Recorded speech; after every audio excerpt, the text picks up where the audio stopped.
Today we are seeing the recipe for Parupu Usli. Vazhaipoo is the flower that you get from the banana tree. So these are the ingredients. First we need to soak the tur dal and chana dal in some water at least for half an hour. While that's happening, you can also cook your Vazhaipoo or any vegetable, steam cook it. And then now take the dal, remove all the water.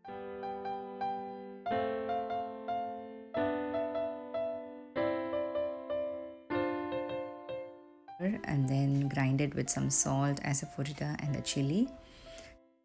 Dal should get nicely grounded, and this is the kind of paste that you're looking for. So now in a pan, take some oil with mustard seeds and urad dal, and once they pop, you can add the dal mix that you just grinded, and you'll have to cook this patiently, so it'll take some time to cook.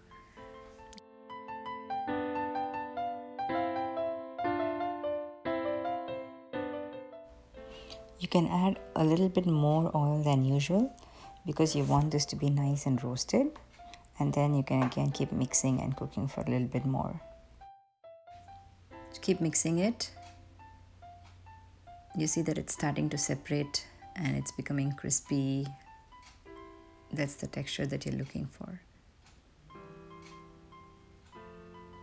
So you see it's almost separated, and then it's roasted on some of the edges, and that's the kind of taste that you're looking for. Now take the vegetable that you've boiled, drain all the water, and then add the vegetable to this Parupu Usli that you just prepared. So add all the vegetable and then mix it nicely. Do not add any water to this because you want the Parupu Usli to be crispy, not soggy. So just drain all the water and then add it.